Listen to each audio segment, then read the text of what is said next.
Hola, hola, ¿cómo están? Muy, pero muy bienvenidos a Musas. Como todos los sábados a las 12 estamos aquí en Canal 10 acompañándolos media hora para ocuparnos de nosotras. Nos merecemos media hora y mucho más, seguramente.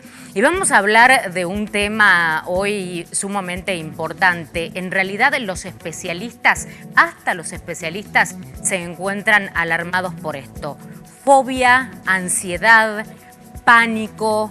Estamos hablando de lo mismo. Vamos a compartir unas imágenes mientras les cuento un poquito más acerca de este tema, los trastornos de ansiedad y las fobias. Y para eso trajimos, como siempre, lo hacemos en la producción de Musas, a las personas más idóneas aquí en Tucumán. Una fobia se define como un miedo irracional y persistente que se manifiesta ante la presencia o anticipación de contacto con un objeto o una situación particular y bien identificada. Las fobias se consideran un tipo específico de trastorno de ansiedad por los síntomas que desarrollan las personas que las padecen. En Argentina, y vamos a ver si esto efectivamente es así, quienes van a consultar a un psicólogo o a un psiquiatra por fobia son el 8% de la población. Por eso están con nosotros y le damos la bienvenida a los doctores, a la doctora licenciada María José Sepúlveda, especialista en terapia cognitiva conductual. Licenciada, gracias por venir. ¿Qué tal? Muchas gracias por la invitación. Gracias por estar con nosotros. Miriam Figueroa es médico psiquiatra, especialista en trastorno de angustia. Doctora, bienvenida. Hola, buenas tardes. Gracias por acompañarnos. Y al doctor Claudio Greco, él es médico psiquiatra. Doctor, un gusto que esté con nosotros. Gracias, Celia. Bueno, vamos a empezar no sé quién de los tres quiere comenzar explicándome. Fobia, ansiedad, ¿es lo mismo? Bueno, uno incluye al otro. Sí. Tanto la ansiedad, la fobia, el pánico, lo que estabas comentando al principio, están dentro de lo que se llaman los trastornos de ansiedad. Estos trastornos de ansiedad están caracterizados por un circuito de ansiedad patológico, ¿sí?, que genera cierta discapacidad y disfunción en la persona que lo padece, ¿sí? Primero hay que por ahí diferenciar lo que es ansiedad normal y lo que es ansiedad patológica. ¿Qué es ansiedad normal? Ansiedad normal es la ansiedad que podemos tener, por ejemplo, nosotros ante la invitación de venir a este programa, ¿sí? Es una sensación de inquietud, de intranquilidad, que nos genera justamente una emoción determinada y que nos prepara para la acción, ¿sí? Claro. La ansiedad patológica sería quedarme en mi casa rumiando, pensando qué me van a preguntar, qué va a decir la audiencia, no voy a saber, no se me va a entender, entonces me quedo con toda esa angustia o comienzo con síntomas determinados. Estos trastornos de ansiedad tienen síntomas a nivel cognitivo, a nivel del pensamiento, a nivel del cuerpo, fundamentalmente, ¿sí?, y a nivel del comportamiento. ¿Sí? Los síntomas son muy parecidos a los de pánico también. Taquicardia, sudoración, trastornos gastrointestinales, dolores de cabeza, mareos. Y de la conducta, lo más importante, es la evitación, ¿sí?, y la postergación.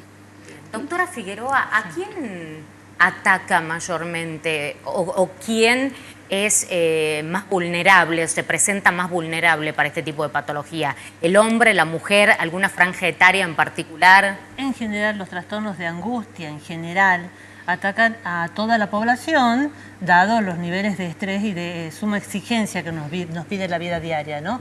Ahora, quien consulta más es la mujer. La mujer. Exacto. Si es en cuanto a trastornos de pánico, se dice que cada 3 mujeres, 2 hombres tienen pánico. Cada 3 mujeres que tienen, 2 son los hombres. Esto es lo que se sabe a nivel estadístico en cuanto a consulta. Muchos de los hombres por lo general no consultan. La mujer es más de ir al médico, de tratar de solucionar sus problemas, etcétera, y de salir adelante, ¿no? En cuanto a los trastornos de angustia, y específicamente en las fobias que hablábamos hoy, en la fobia social específicamente, que es la dificultad para hacer exposición pública, que por ejemplo lo que estaríamos haciendo ahora, lo que en estadística... Perdón, o ante un público también sin cámaras, por ejemplo. En esencia, si lo hablar vamos en público. Si lo vamos a hacer en simple, es temor al ridículo, ¿sí? Quien más consulta por trastorno de ansiedad social, que se llama hoy en día la fobia social, es el hombre. ¿sí? ¿Por qué? Porque es el hombre en quien en nuestra sociedad es como que lleva el rol de el estatus, de que sostiene la casa, de que tiene que ser el solvente. El proveedor. Exacto. Y todo esto que se está discutiendo todo tanto esto, hoy en día en Argentina. Y que acá, en Argentina, que acá estamos nosotros, no nos olvidemos, en una provincia donde todavía hay bastante pensamiento muy... arcaico, medieval, por ponerlo, entonces donde sí todavía el hombre es el proveedor, etcétera, en muchos hogares, ¿no? Si bien en algunos lados se va disipando un poco, pero en muchos lados pasa que el hombre todavía tiene un papel de privilegio en la familia y lo vive no solo como algo positivo, sino también como una presión, en el sentido de tener que responder. O no solo en ese aspecto, sino también en el laboral, de repente alguien que trabaja como empleado en un lugar y es ascendido a gerente, es ascendido a un lugar de mando, donde va a tener gente, ahí se da cuenta con que le cuesta dar órdenes, decir que no, decir basta, establecer límites. La relación interpersonal. Interpersonal, claro, exacto. Básicamente. Pero, sí. No, como te digo, se da más en hombres, consultan los hombres porque, como te digo, dificulta su vida, pero bueno, obviamente también se da en mujeres, ¿no? O sea, por estas características, como digo, decir que no, decir un basta, a las mujeres también les cuesta. Bien. Doctor Greco, como familiar, ¿cómo puedo darme cuenta que alguien dentro de mi núcleo tiene fobia o pánico? ¿A qué síntoma debo prestarle mayormente atención? Bueno, podríamos decir que tanto niños como adultos pueden tener este cuadro, y en los niños, dado su poco todavía conocimiento de las cosas que conoce un adulto, sí, el niño lo manifiesta de otra manera. En el niño lo podemos encontrar se paraliza ante situaciones, o hace berrinches, tiene pesadillas. La persona más adulta, la fobia es muy evidente. Es muy evidente porque la fobia, a ver, vos imaginate que es como que a cualquiera de nosotros se nos ponga un león aquí al frente. Sí. Bueno, y más o menos algo así es lo que sentiríamos, quisiéramos huir, quisiéramos escapar, quisiéramos evitar esa situación. Pero en la cotidianeidad, no hay leones, lo que pasa es que se presenta como objeto de peligro o sujeto de peligro, no sé. Es que ahí está el punto, Celia. Es un miedo justamente irracional de la fobia. Es un miedo irracional, miedo a la tormenta, miedo a un animal, miedo a una rata, a una cucaracha, a una paloma. He tenido pacientes con miedo a una paloma. Entonces vos dices, pasar por una plaza donde escuchas no sé, el vuelo o ves el vuelo de una paloma, lo más normal y pacífico. Sí. Para personas, para ciertas personas le puede dar muchísimo temor, terror. Y te digo, es muy evidente, la fobia es evidente. Ahora, puede que esto le adjudiquen a alguna vivencia de niño en el que ha tenido un contacto con determinado animal o situación, entonces lo revive como algo traumático. Puede ser algo reprimido que se traiga desde la niñez. Sí. De hecho, a ver, tenía un paciente que él tenía fobia a los pájaros, pero él no hacía tratamiento. Cuando se compró una moto, ahí hizo tratamiento, porque ha visto que cuando vas en la ruta se cruzan pájaros.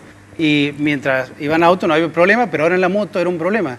Entonces, por ahí hay personas que tienen fobias, la saben, la identifican perfectamente, pero sobreviven, llevan, pero ante determinadas situaciones de solo pensar, o en la altura, o subirse a un avión, o como digo, animales, estar encerrados, es muy específico. Por eso hay fobias específicas en las que la persona sabe perfectamente de solo pensarlo.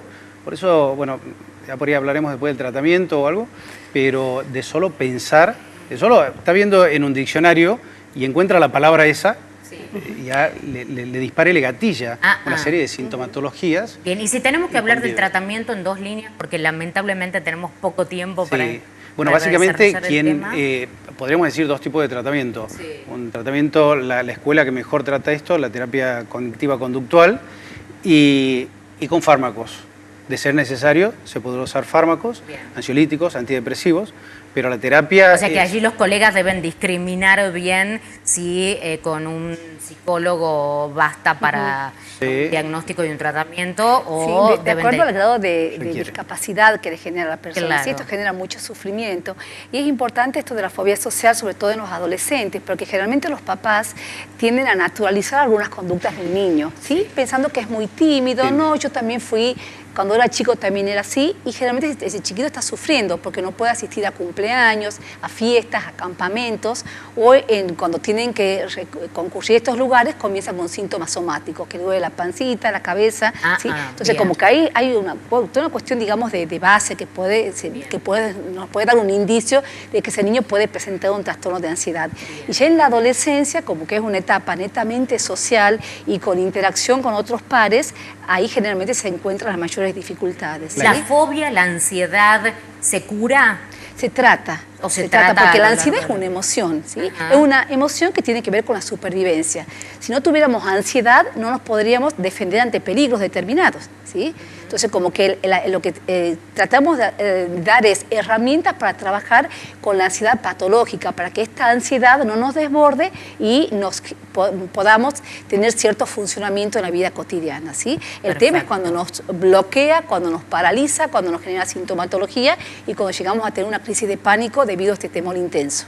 Lo que te iba a decir una cosita, Celia, como decía, cómo identificar. Hay pacientes, o hay gente que no lo dice como que me da miedo o algo, dice me da asco. Me da asco. Me da un poquito de asco. Uno escucha bastante seguido eso. Por Sí, la rata Por la o un araña. perro, un gato o algo, me da asco, o a veces me impresiona. ¿no? Estas cosas, o le tengo respeto, por ahí, ¿visto, no? Ajá. Para no asumir, pero bueno, como decía... En ese tipo de casos hay que empezar a indagar. Hay que ver, claro, si es que le produce una limitación así en su vida o algo. De hecho, a ver, la fobia a volar y todo, mucha gente no puede conocer otros países o algo por ese terror. O Y cuando das ejecutivos, herramientas... gente que tiene cargos así importantes, digamos que tienen que viajar, muchas veces consultan. Nos ha tocado con la doctora asistir a diferentes empresarios que tienen que viajar por cuestiones laborales o no quieren un ascenso porque saben que tienen que estar tan expuestos y que no se permiten eso, y obviamente que es una dificultad en el crecimiento profesional. En algún momento coordinábamos unos grupos para chicos que tienen dificultades en rendir exámenes, ¿sí? Entonces, bueno, esta situación es muy importante para tener en cuenta porque muchos de los estudiantes dejan de estudiar, dejan de lado sus talentos, Claro, puede llegar a cambiarte la vida. Justamente por el mal manejo de ansiedad que tienen ante la situación de una situación de exposición, de la mirada del otro. Perfecto, muy bien. En cuanto a lo del tratamiento, te quería aclarar que por ahí es fundamental una buena evaluación psiquiátrica para ver si hace falta una farmacología o no. Porque hay muchos pacientes que solo con evaluación, con tratamiento psicoterapéutico, sobre todo de índole cognitivo-conductual, que es la que mundialmente está más avalada hoy en día, pueden salir adelante sin necesidad de tomar fármacos. Ahora, hay pacientes que tras la evaluación uno ve el grado de discapacidad, de disconfort en la vida que ha generado esto, cuando ha alterado la vida laboral, la vida social, la vida familiar del paciente. Muchas veces se hace necesario un tratamiento farmacológico y eso lo tiene que manejar el psiquiatra en conjunto con el psicoterapeuta, ¿no? Perfecto.